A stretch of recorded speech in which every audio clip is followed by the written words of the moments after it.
Ukraine's nature reserves, the wildlife, a unique environment of coexistence, the national nature parks, which have become a battlefield.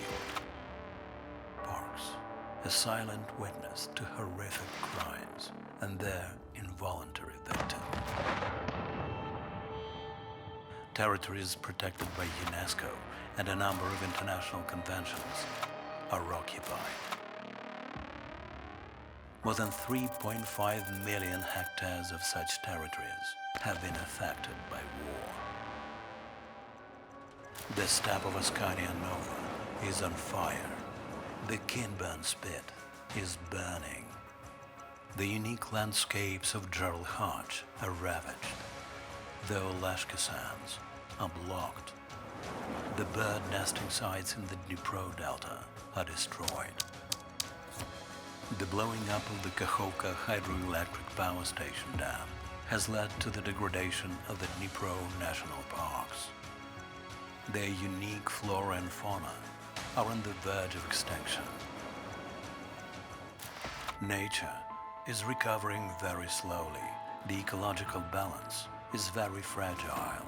So the ecocide must be stopped, measured, and punished.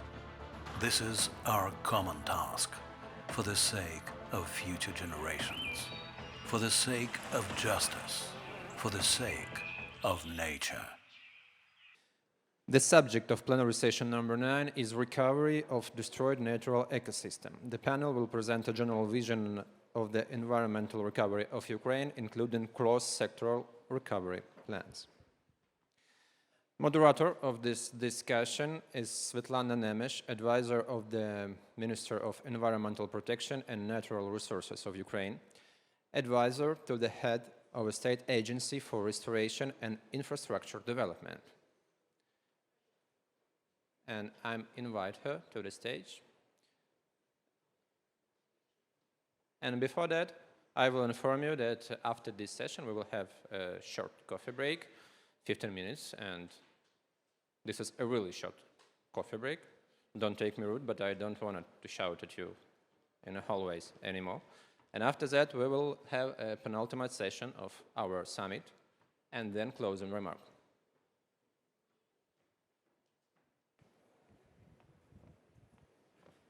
So, we are ready?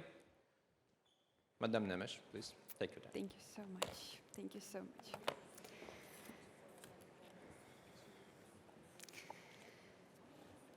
So, ladies and gentlemen, distinguished guests, honored speakers, good afternoon. I'm delighted to welcome you at this very important part of our discussions, which is devoted to restoration of ecosystems damaged by war. For almost 2 days already, we are discussing here different aspects of ecocide that is happening in Ukraine. We are speaking about legal issues, we're speaking about prosecuting, about assessing damage and calculating losses. And I believe now it's time to devote a little bit of our attention to what we call restoration of ecosystems and speak about that. What it takes to restore the nature. I mean, we all know how to restore infrastructure, more or less. If you want to build a bridge, you have to procure design works, you have to procure construction works, you have to do construction itself. But how do we restore such a complex thing as a nature, as an ecosystem? This is a question that we're going to discuss today during the next hour with our distinguished speakers. And let me start with the introduction of our speakers. Please welcome, first of all, First Deputy Prime Minister, Minister of Economy of Ukraine, Mrs. Yulia Sviridenko.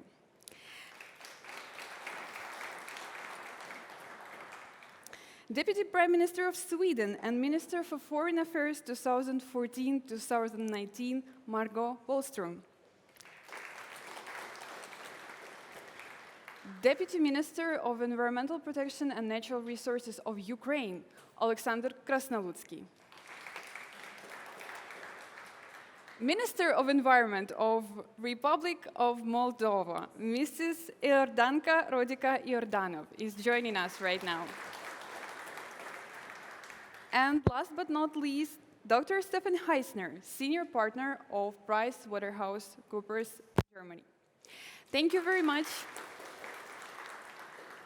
Thank you very much for joining us today. And we, of course, may have a lot of discussions on strategy of restoration, on action plan, on sequence of actions, but I believe no one will doubt that the 0 point, the starting point for any restoration of the nature will be what we call demining.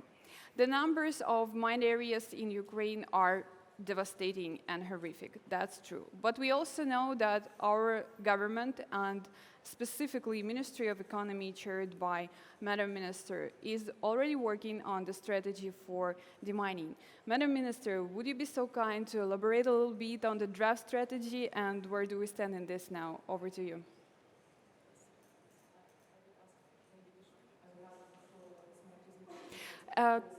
Can we please have presentation?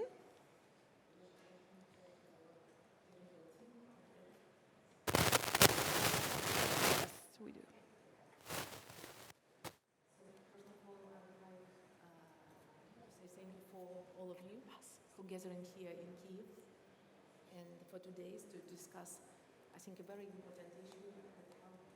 very important issue of global ecocide prevention, to discuss the questions of life protection, to discuss the question of justice, to discuss the question of recovery.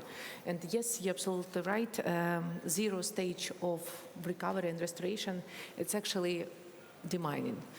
And I would show you the scale of this threat that is unprecedented. Ukraine is the most contaminated, potentially contaminated country in the world, and territory that are potentially contaminated is 174,000 square kilometers. And if we do not effectively address this challenge, we will have over 9,000 victims by 2030. So that's why we should focus on that issue, and we should allocate all the resources that we have and all our efforts to speed up the procedure of demining, so to effectively to return agricultural land into active use of farmers, and of course to prevent Ukrainians. So understanding that it's a huge threat, understanding that it's a huge scope of the problem, we need to unite our efforts. And of course, we have deminers from the State Emergency Service, and we have deminers at the Ministry of Defense, and they're working on the ground. Our role, like a Ministry of Economy, is to coordinate the efforts of the international partners that are providing international aid for the mining activity, and of course to coordinate the efforts of agent of the main players in Ukraine. So I think very critical side of the mining efforts in Ukraine, it's right planning. It's planning our response on the global scale. It's making it strategical and to work out the strategy for the mining activity. So now we are working together with international partner on this strategic document that is called Mine Action Strategy. And we have very concrete timeline. We would like to establish it by the end of the year. So we made actually the fourth workshop together with Geneva Center for Humanitarian Demining in Kyiv. It's nearly 50 countries, participants of the workshop, working on the strategy right now. And just 2 weeks ago, we have presented during the Zagreb conference in Croatia, and we had a very technique and expert discussion on the strategy. So I would say there are like 3 main objectives of the strategy. It's to return the land to productive use. The second one, it's accident prevention and protection. And the third one, it's of course building better mine action architecture in our country. And these objectives are very detailed in draft strategy with particular outputs. So you may see the main core elements of the strategy. Developing institution response architecture in mine action, capacity building, supporting operators' effectiveness, accident prevention, innovation, gender balance and representation, and of course private market development. Maybe I would focus on just a few of them. When we speak about the private market development, I would give you a very concrete example of what we really mean under this market development. At the threat is unprecedented and the scope is huge. We think that it's better to split the activities of the governmental institution and to focus them mostly on infrastructure, on households, on the mining of the households infrastructure, and to focus private operators' efforts on agricultural land, on forests, and on water and underwater the mining. And I think that we plan in our budget for the next year 50 million for refunding to the agricultural companies, something that I mentioned this morning during the open ceremony, that we have planned to have a specific program. It's called humanitarian demining program for the agricultural company willing to start the demining activities, and we would refund them part of the payment for the mining. So it will boost operators to come to tenders, to compete with each other and to create the mining markets. Also, we are working on the innovation, and because we want to switch the attention not only to focus on the clearance itself, but on technical and non-technical survey. And to do so, we need to work out the special technology for identification of the mines, of different types of mines. Plastic mines, those one who lies under the 5 meters and more under the ground. So it requires efforts of the institutions of the scientific society that help us to start to work out this technology, because we have already tested 10 different international teams that were trying to test the technology on the battlefield, but the efficiency was not very high, but it's very risky operation and it should be certified in the proper way. So that's why innovative would play a special part in the mining activity, in the mine action strategy of Ukraine. And of course, we would like to deregulate the certification procedure so international companies could come to Ukrainian market and would be able to participate in one of the biggest demining action globally right now. So I think it's something when our partners is asking where we can facilitate your demining activity. So it's I think that it's about capacity building. We need more equipment because we need to strengthen the capacity of governmental institutions. But for now, we have 29 machines and 3,000 miners. We want, it's something that I already mentioned, it's to open the private market mechanism. And national risk education is a very important issue. And also, using this platform, I would like to apply to international society and would say that I think that for the parks, for the forests, so of course it's number like 3 or 4 priority for us because we fully focus on infrastructure and households. But I think that it would be good to structure the international aids that goes from abroad in some programs, for example, for the mining of the forests or on the parks. Because anyway, your country is supporting some NGOs, like Hala Trust, like Tetra Tech, like FSG. So probably their activity should be structured in a special program, for example, for the mining for the forests or for the mining for the national parks. And I think in this way it would be easier for us to evaluate the efficiency of such program. It would be easier for us not to, to split our resources and not to focus our resources on parks, on national parks, because we would know perfectly well that some countries would take the patronage over this area. And I think it might be very useful for us as well. So let's think about this, how practically us as a country can be involved in the mining. Not just to support some NGOs, but to support the NGOs with a special purpose. For example, the mining of forests and national parks. So that's why, yes, it's a sign that I need to stop my speech. So our idea is following. The mining efforts, it's a 0 stage of reconstruction. It's one of the top priority for the government for the next year. So that's why taking into account 29 machines and 3,000 miners, even at the end of the year, we plan that we would have 5,060 machines. It's not enough, and it might take us dozen years to provide the mining. But we have a very ambitious goal to return 80% of potentially contaminated land into use in 10 years. To do so, we need to have very good coordination with our partners outside the country and to have very good coordination inside the country. So that's why we, as Minister of Economy, are trying to coordinate and to set up the strategy and coordinate the efforts of all players, major players.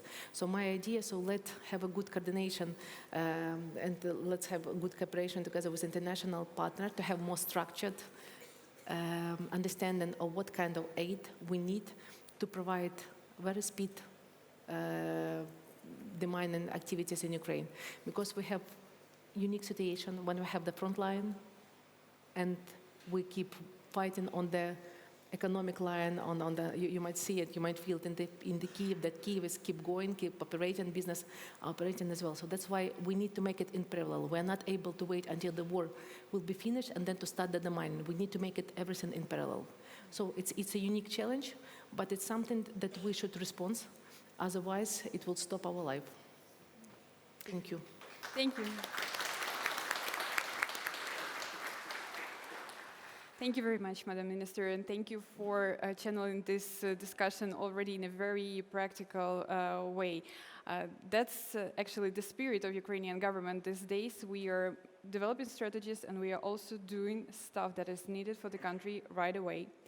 And another important thing that it has to be taken into account when talking about the restoration of ecosystems is the fact that ecosystems actually do not have territorial borders. They do not have any custom procedures or whatever.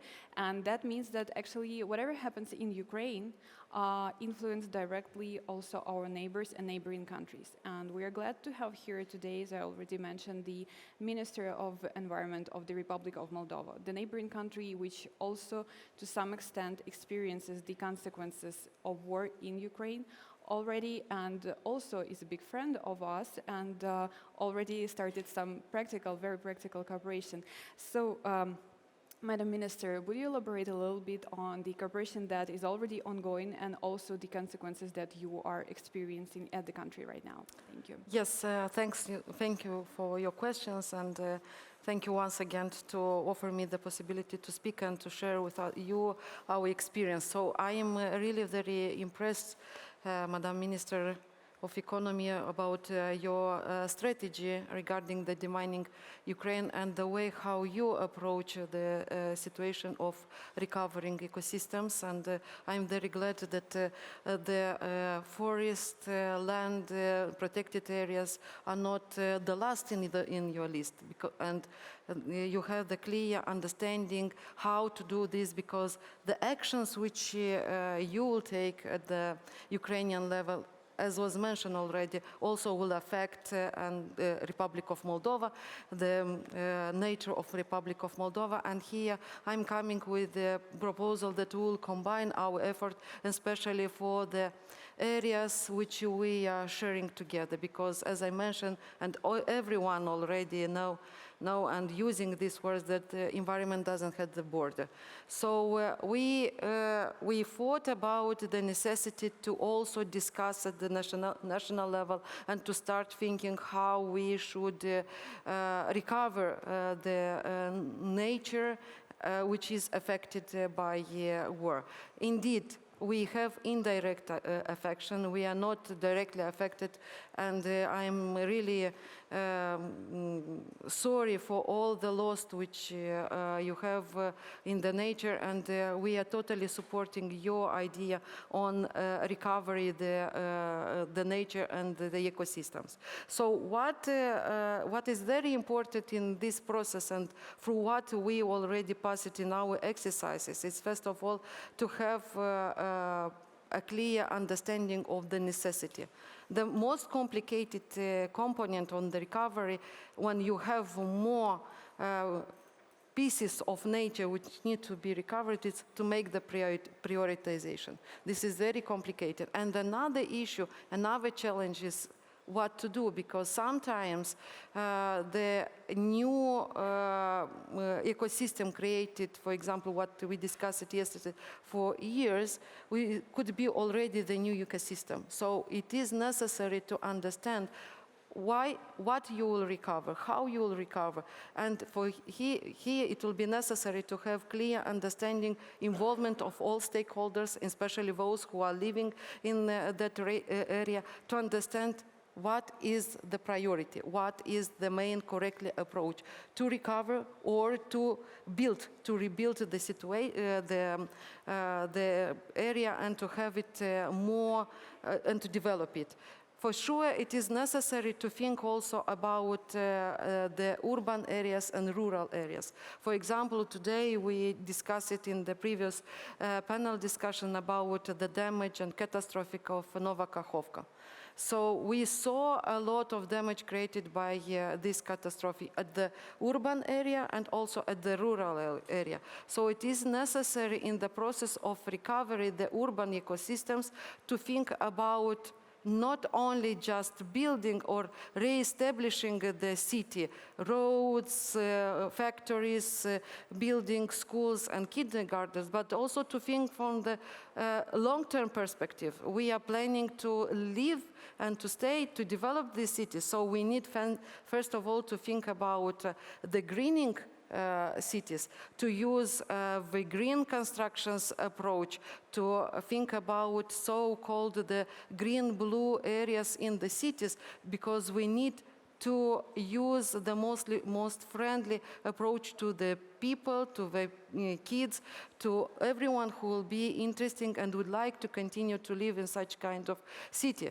For sure, it's necessary to think about the infrastructure. So in the process of building the infrastructure or rebuilding the infrastructure, we need to think about the innovation. So you mentioned this, and this is very good point that it's necessary to think about innovation, to use the most friendly environmental techniques and approaches. Yes, sure, this will cost, and it's not small money. But if we will have the long-term perspective, if we will bring the long-term arguments, this will be cost-efficient. More than this, it is also important in the process of rebuilding, recovery of the urban ecosystem, also to think about the climate issue. What does it mean, the climate issue, and how the climate affect or could be affected by the cities? And also it's important to analyze the heating system, the energetical system of the city, and to make it more environmentally friendly from one point of view, but from another point of view, economical, sustainable for the city, for the people who live there. And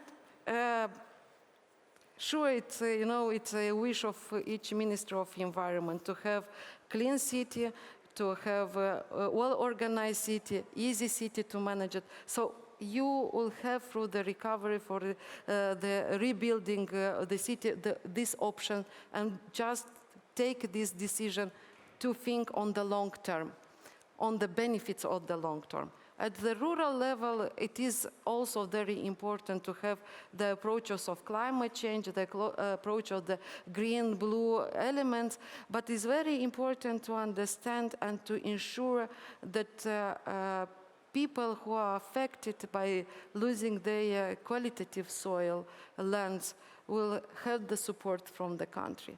And will especially have support from the authorities, because to re-establish or to recover the quality of the soil, it will take time. And here, with the technical involvement, it is not only one possibility. So here we will need also to think about time and the issues regarding the how to recover the land, especially agricultural land. And this is the biggest treasure of Ukraine. Also, it's very important in the process of recovery the ecosystem to think and to ensure the security of those who will start the recovery. And I'm very glad that you included in your strategy of demining also this component, that first of all it's necessary to demine the areas, and after that to come with the technical proposals and solutions.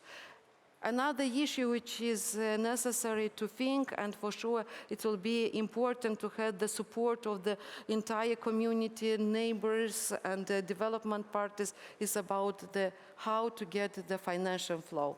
And getting the financial flow to ensure that the state is taking responsibility, it's necessary that all the decisions should be based on the transparency, on the compromise between all stakeholders, and to avoid any vulnerability risk of the corruptions.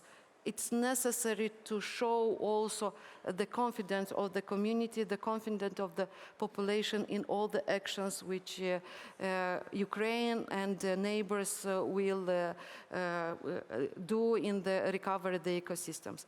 Just for example, Republic of Moldova is also starting the process of recovery some ecosystems, not because we unfortunately lost some of our nice ecosystem because of the way that it was not really planned correctly, the management of those ecosystems. So it is not easy work, honestly, and it is necessary to have the dialogue with all stakeholders, especially with the people who are directly affected, or with the people who think that they already have a nice ecosystem, even if it is a condition that or created through the losing main ecosystems. So it is very important to have the dialogue. It is very important to have involvement of the researchers and to find the best long-term solutions. Thank you.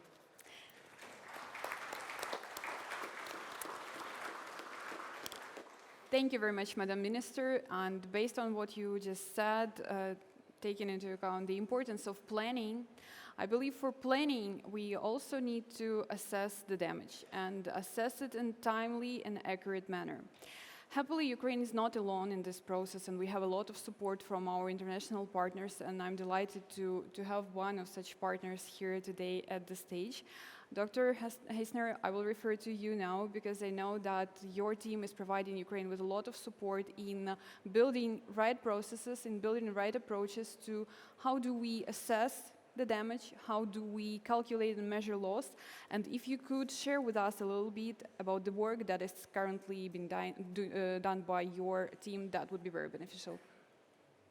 Thanks, Svetlana, and thanks, ministries. It's a pleasure for us to be really here in Ukraine and to be really able also to support you.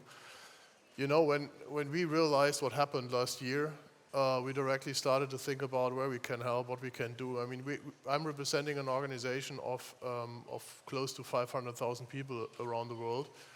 And we have a lot of competences. And we were already here in last year, in December, just to see where we can help, what's really the status on the ground.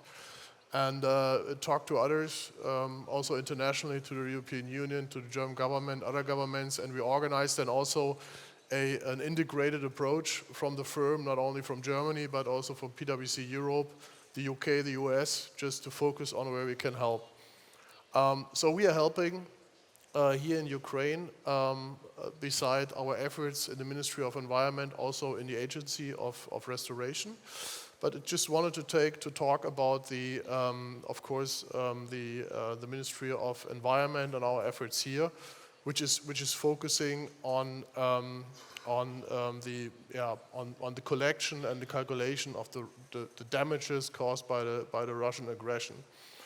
Why are we able to help you here? I mean, you know, we have some experience in this field, I have to say. We were also engaged in the Deepwater Horizon a catastrophe in the Gulf of Mexico. You might remember that this was years ago, the platform which collapsed and the disaster which was caused there. So we were able and proud of managing these overall efforts. Our organization year by year is also managing hurricanes around the world and the damages, whether it's in Asia or in America. And we try really to set up systems to get the work done, to get really also the damages registered and also the compensation. And we recently also, when you remember the emission scandals in the automotive industry, We were also involved in that, and we are also working very closely together with regulators, but also with law enforcement on managing this effort, and then also compensate and make this really justable.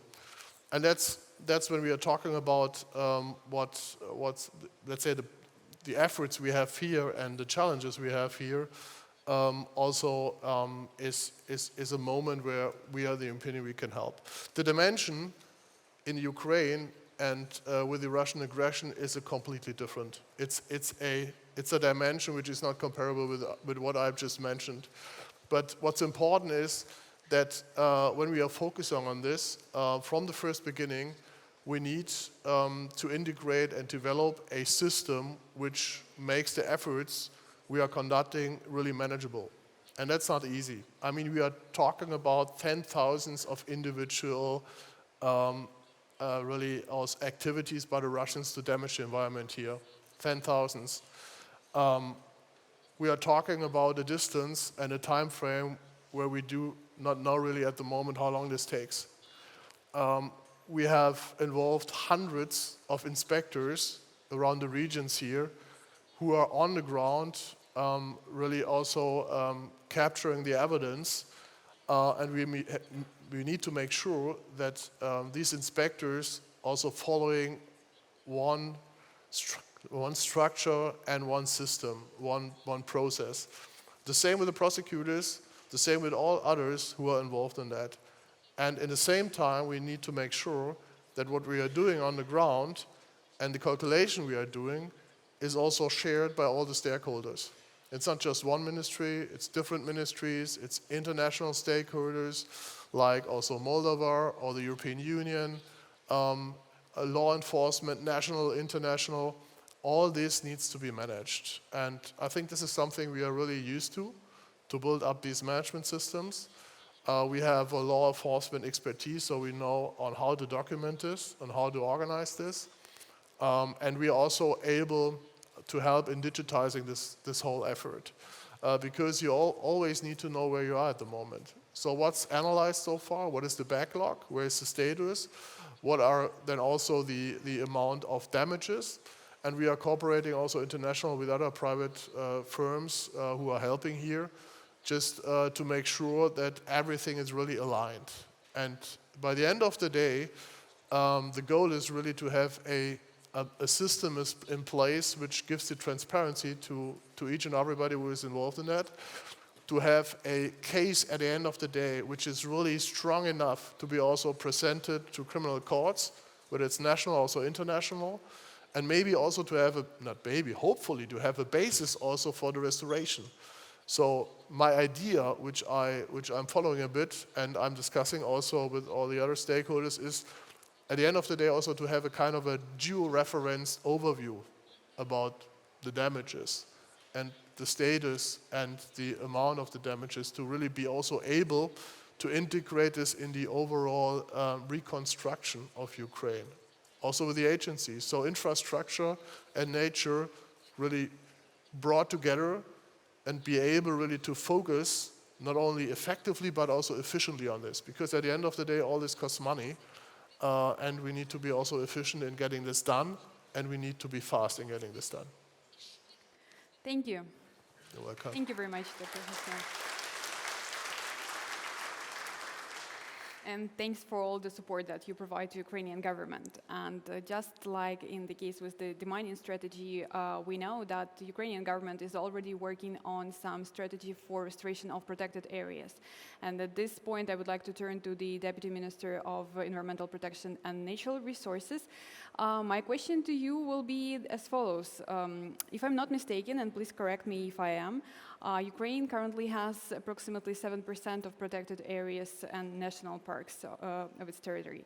And approximately half, or 44% of these national parks and protected areas either been under occupation or still under occupation, or been in this or that way damaged by the military actions.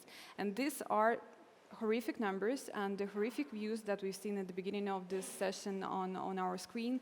So what's the plan? And taking into account that a lot of work in assessing damages has already been done and we know some figures, how does the ministry plan to deal with that? Could you please share with us? Thank you.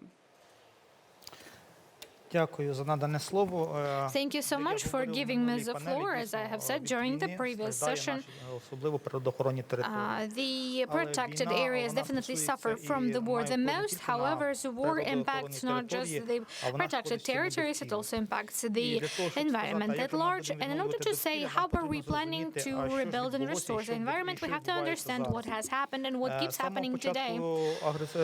Since the very beginning of the full-scale invasion of the Russian Federation, the state environmental inspection started to document damages caused to the environment. As a result, as of today, we have documented more than 2,500 of instances where damages were caused to the environment, with an overall amount of 2 trillion hryvnia. This is the damages caused to the air as a result of the forest fires, combustion of oil materials. There's also the damages caused to soil because of the mining and unexploded ordnance, because of the destruction of the fertile land layers. These are the damages caused to the water resources because of the contamination and the loss of water resources, like the losses that were suffered as a result of the destruction of the Kakhovka Dam. Because Ukraine has lost 14 cubic kilometers of drinking water, which is a huge reserve of drinking water. Taking into consideration the fact that Ukraine is facing a deficit of drinking water.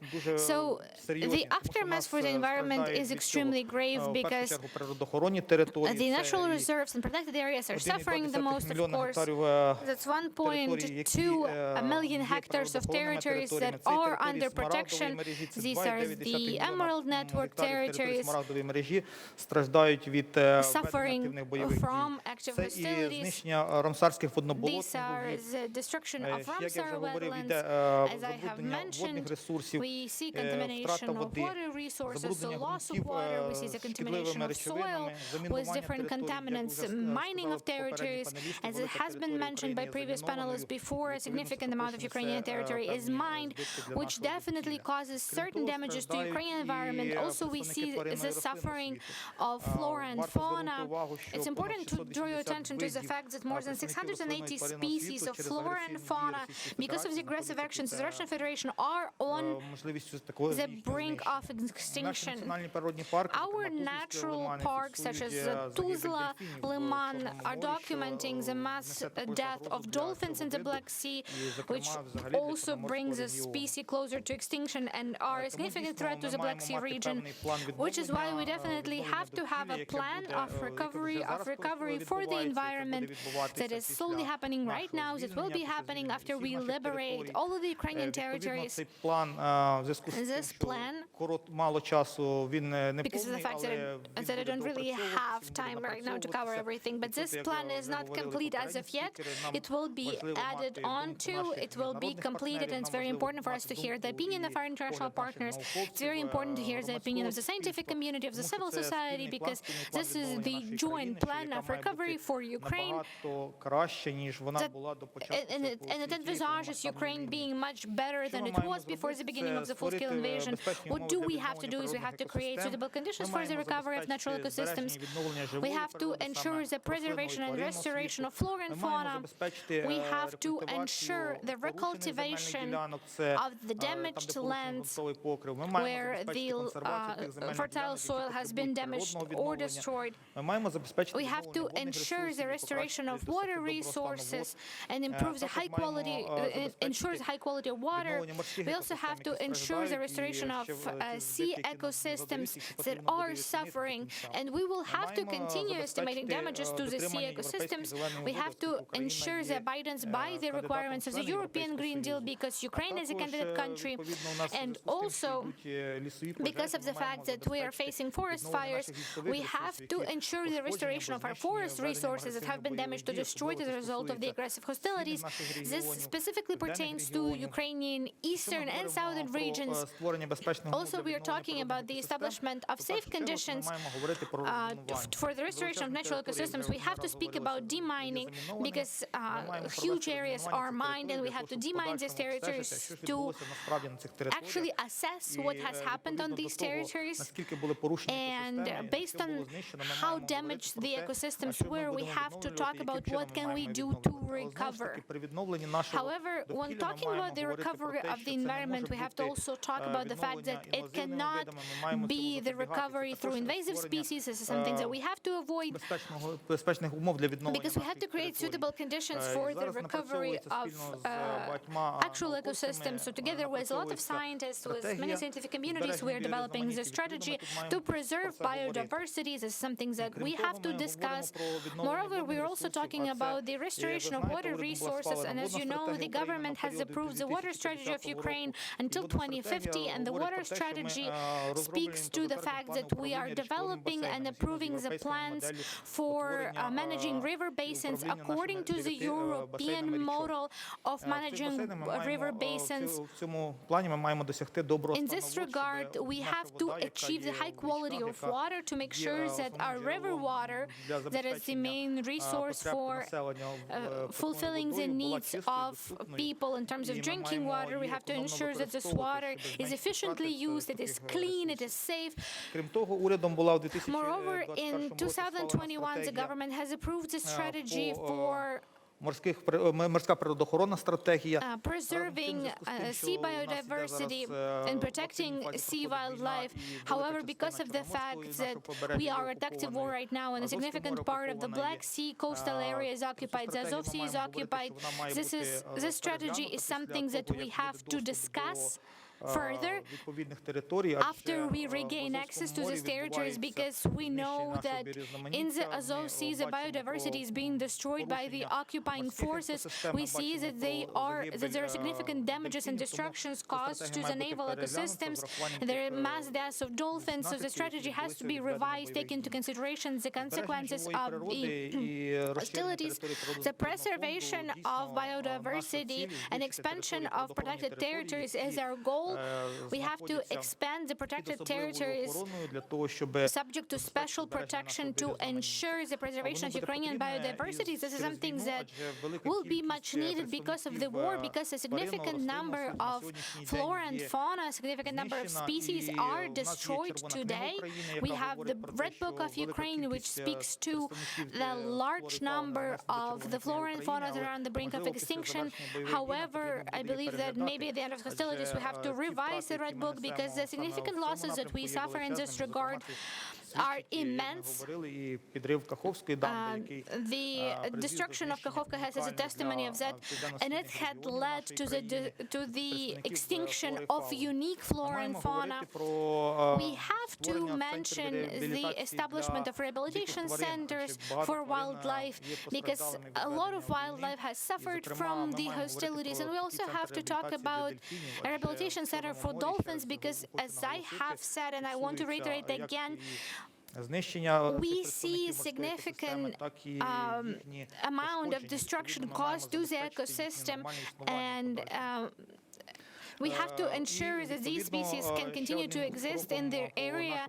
Yet another step in terms of preserving wildlife and biodiversity is the adoption of the law of Ukraine on the Emerald Network territories. This is an important law for European integration. It will also allow us to legislate the idea of Emerald territories and to carry out the European conventions on the preservation of protected territories. If we are talking about ensuring abidance by the European green initiatives, the recovery of Ukraine has to follow the best environmentally friendly practices. When rebuilding our infrastructure, we have to utilize the technologies that are green, and we have to take into consideration environmental protection while we rebuild and recover to make sure that we recover better than we were before. In order to do that, we have to develop regional programs. We have to create an all national programs of environmental protection that will take into account all of these aspects This is something that the Ministry of Environmental Protection is working on today. Alexander, I believe this sounds like a huge amount of work that has to be done. And if I may ask a little bit to reflect on that, our foreign colleague, Ms. Foster, we know that recently you have presented a framework document on international working group that has basically 3 components. So one of these components is the most complete assessment of the damage caused to the environment. Another component is search of the best strategy for determining and ensuring responsibility and accountability. And the last one, recommendations for Ukraine's post-war transition to a green economy.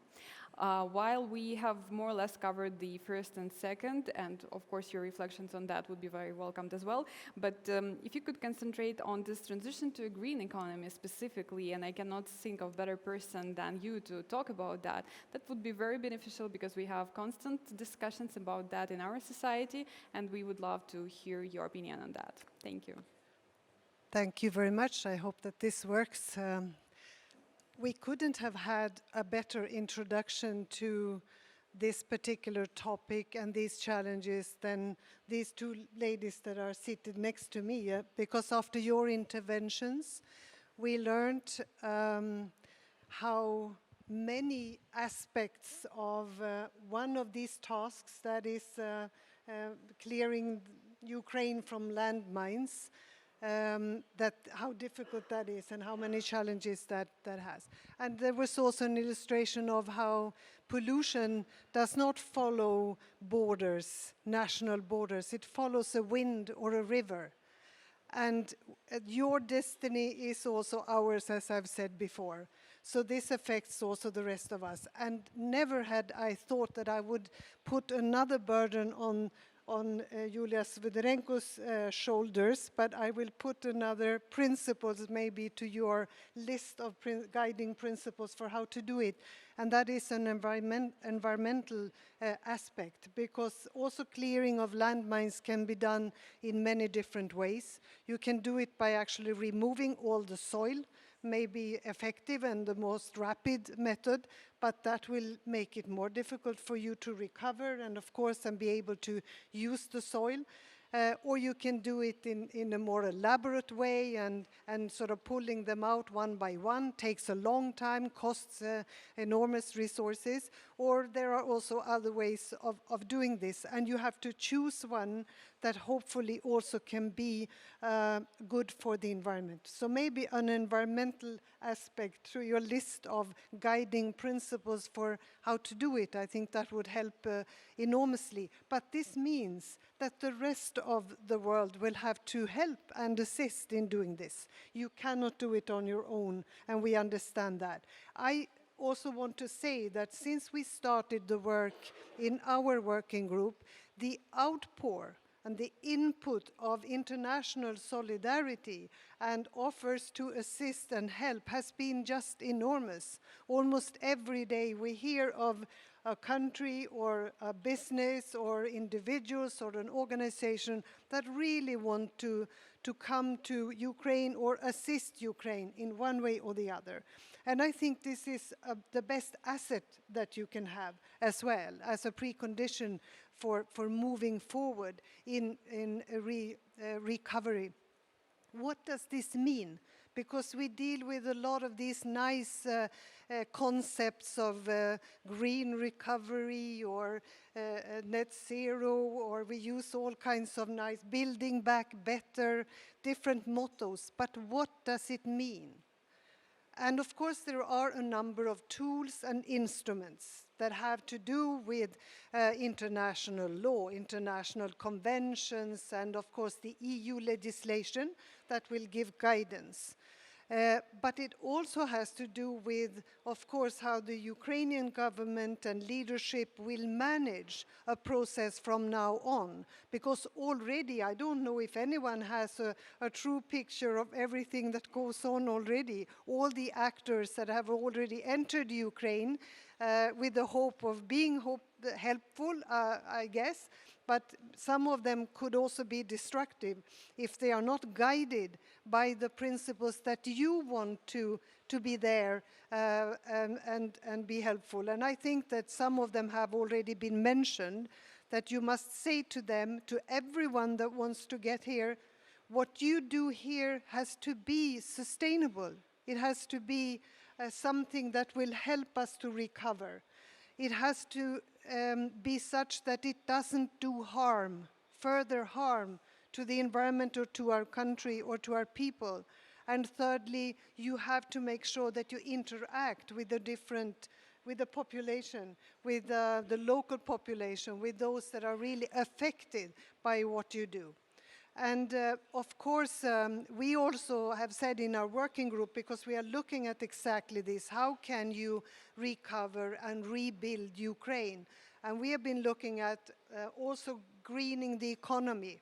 And what does that mean then? Well, you have to look at the most important systems and activities in your country. What about the transport systems? How do you build them back better in a way that allows for a sustainable development in that field?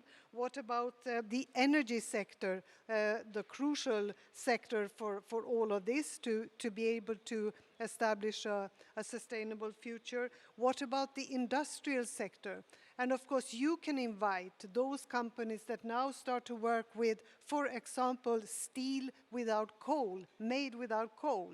And I know it since already in my country, they are producing steel without using coal. And that is, of course, an enormous leap and help in being able to use the best technology that is also environmentally friendly and sustainable. And you have to look at construction of buildings, because that will be massive in your country. So to establish a policy that is guided by a few simple but understandable principles, and then be able to invite the rest of the world to participate according to both international humanitarian law, but also the legislation that guides us in the right direction. And nobody says, and we all know that this will not be easy. But I think that we can also count on a number of actors and a number of governments that really want to contribute. I know that there is already a number of countries that have lined up to say we want to be part of the clearing of landmines, because we understand that security comes first also to people in Ukraine. You want to feel secure. You want to know that your children can walk outdoors or into the forest without being killed by a landmine. So that is of course, something to start with, but also that can be done in different ways. So we hope that we can be helpful in our working group to provide some guidance for how recovery can happen, and we hope that we will continue to mobilize the support of the rest of the world, so that there can be proper contribution and solidarity expressed. And all of this is, of course, being done in such a way that we can see and notice how dedicated Ukraine is to achieving these responsibilities, and also that we stand in solidarity with future generations in Ukraine and beyond, because they will bear the consequences of today's action, and we must all do this to be able to support your goals in Ukraine. Slava Ukraini.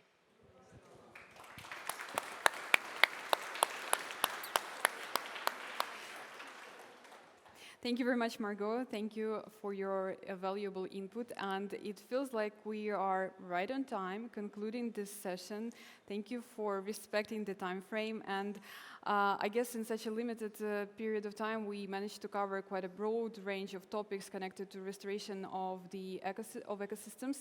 Well, lots of work to be done in the future. And I really look forward to meeting you all, hopefully in a year, hopefully in a peaceful Ukraine, to discuss the progress of Ukrainian government on both on demining, on restoring ecosystems, and everything that has been said today. Wish luck to Ukrainian government with all these endeavors, and thank you very much, colleagues, for finding you time to be here with us today. Thank you, dear guests, as well.